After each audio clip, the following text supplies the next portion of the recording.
Hey, I'm Roxy Jones. I am a strength trainer with Moves. I am here for Good Moves with Well+Good. I'm gonna be taking you through a hip mobility sequence that's gonna make your training session more optimal.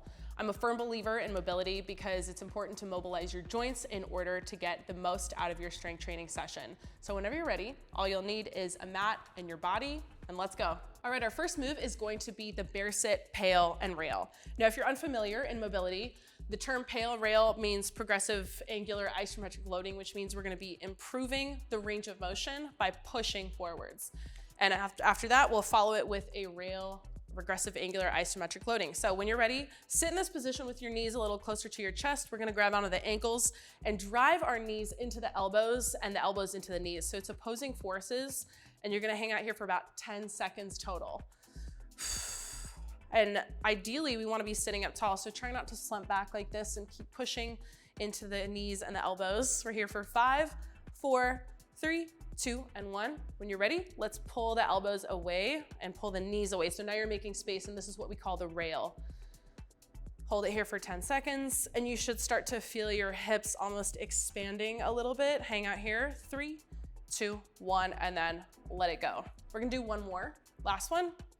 When you're ready, push the knees into the elbows into the knees, sit up really tall. And you might find that after one of these, your movement's already expanded a little bit. When you're ready, pull it away, hold it here for 10, 9, 8, 7, 6, 5, 4, 3, 2, and 1. Release it. Hands go behind you for the bear sit with rotations. So keeping the same sort of setup, we wanna keep our hip bones on the floor while rotating our knee down to the floor. And what we're practicing is internal hip rotation, which is really important for a lot of movements in strength training like squatting or deadlifting. We're going for 8 rotations on each side. Try not to let your hips swivel off the floor. If you've got to sit on a little pillow for some comfort, do that, or if you have a lot of space. Now, I lost count, that tends to happen. So if you're counting, great, but we're going for 8. 2 more. And last one. Let's switch to the other side. Make sure you're still sitting up tall. Rotate it down. As you can see, I have limited internal hip rotation, so you should be able to get a lot lower than me. So don't expect to look the same as what I'm saying. It's 4. We've got 3, 2, and then last one. All right, hang out here for a second. After that, we're gonna lay it down on the floor. We've got lying axial rotations. So again, focusing on working on our internal hip rotation, we're gonna do 8 rotations inwards. So this is the external rotation. We'll do the internal rotation after this. Let's do 8 of these. We just wanna hold our leg in place and rotate the foot inwards. Now, we're not trying to do this fast. With mobility, you wanna take your time, pause at the end of the movement. Got 3, 2, and then last one. Okay, now we'll do internal hip rotation, which is where we rotate the foot outwards. Like I said, mine is likely gonna be more limited than yours. So if you can rotate the foot outwards even more than mine, that's great. We're trying to hold our leg in place. We got 3. Last 2, and then 1 more. All right, let that leg go down. Let's switch other side, bring the knee into the chest, rotate the toe in, or rotate the entire foot in, hold the leg in place. Going for 8 external hip rotations. That's 5,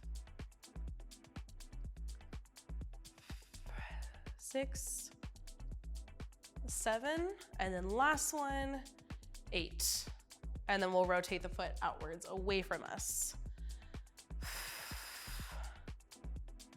That's pretty common if you do a lot of repetitive movements like cycling, for example, or running, that your hips are not going to be as mobile. So that's why it's really important to do these things to keep it loose, and it'll also prevent future injury, especially like lower back pain in the future.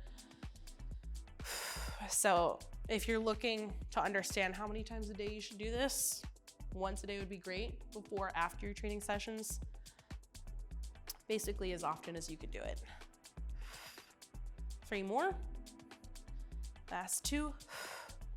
and then last one. All right, let's come on up to our seated position, and then I'm gonna have you pop over to half kneeling. So this is one of my favorite sequences. We're gonna extend our leg out to the side.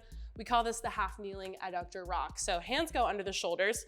Try to make sure they're not all the way back here, but walk your hands out under the shoulders, and we're gonna sit back into our hip. We're going for 10 rocks here, and you may feel this is also a nice stretch for the inner thigh, which is good. So 10 rocks here. I think that's 5, 4, 3, 2 more, and then last one. Hang out in the center. We're gonna rotate the toe upwards. So let's go ahead, rotate. So same thing that we just visited with the bear sit with rotations and then the lying axial rotations. This is also going to help us focus on your hip rotation as well. Now, some people can only reach up to here. Hopefully you can expect to see progress by being able to rotate the toe all the way up. So 10 rotations again. 3, 2, and then 1. And now we're gonna switch to the other side. Extend the leg out. And again, 10 rocks back. I'm a little more sore on this side, so this feels great to me. Rock back. Now, a big mistake, I mentioned this before about tempo, but you wanna take your time with mobility. A big mistake is people going too fast with mobility. I want you to be really mindful and really feel what the joints are feeling when you're taking it through the range of motion. We've got 4, 3, last 2, and then 1 more. And let's go ahead and add those rotations. Rotate the toe up to the sky. We've got 10 of these here. Now I want you to pay attention between the difference between your feet and how much more one can rotate higher than the other. And that'll be something for you to focus on in your mobility journey. Got 3 more, 2, and then last one. All right, back to the other leg. We're gonna stay in this position. We're gonna do a half kneeling pail and rail.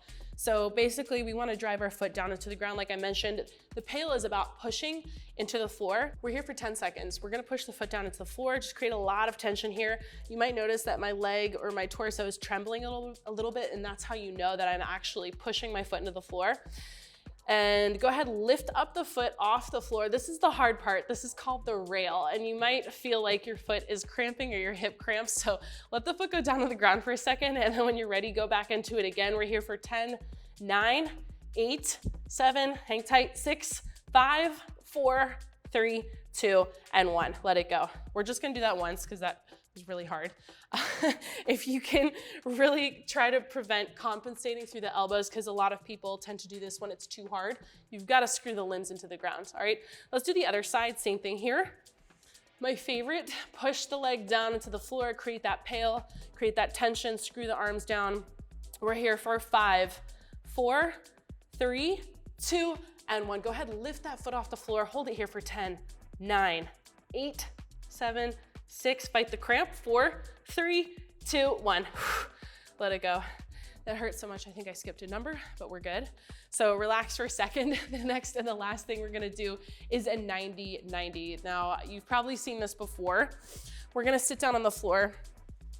Now, we want our legs to look like 2 rectangles. So not triangles. If the feet look like this, open them up.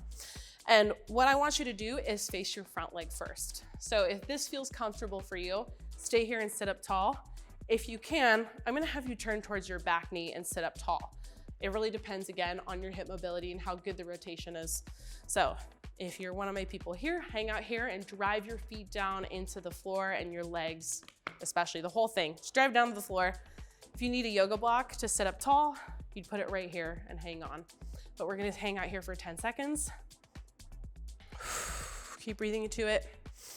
Now there's a lot of variations that you can do with 90-90. You can lift up the back foot, you can lift up the front foot, you can fold forwards, which is what we're gonna do in a second. 4, 3, 2, 1, hit the ground. We're gonna lean into this, hang out here, 10 seconds. 5, 4, 3, 2, and 1. Come back up, let's rotate back around. This is gonna feel like a nice stretch. Hold it here. And then when you're ready, if this was uncomfortable for you, I want you to hang out here for a second. If you're all the way back here, sit up tall. Walk your hands closer to you. Hang out.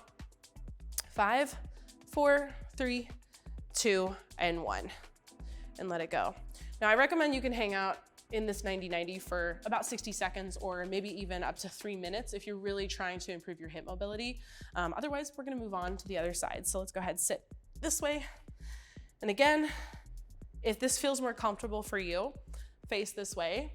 If you can, face this way. So you can see there's a big gap between my hip and the floor. So this is gonna feel better for me on this side. You can hang out here 10 seconds. Drive your legs down into the floor. It's almost like we're doing what I call the pail right here. So hang out here, 5, 4, 3, 2, and 1. Fold forwards, walk your hands forward. Hang out, 5, 4, 3, 2, and 1. Walk your hands back behind you, nice twist. And then when you're ready, all right, and this is our last move for today. You're gonna hang out here for about 5 more seconds. 4, 3, 2, 1, and then let it go. And you can continue to hold that if you'd like. If it feels good for you, just hang out.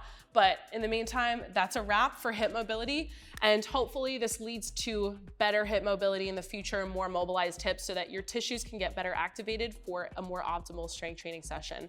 And in the meantime, thanks for joining me with Good Moves with Well and Good. I'm looking forward to seeing you on the mat next time.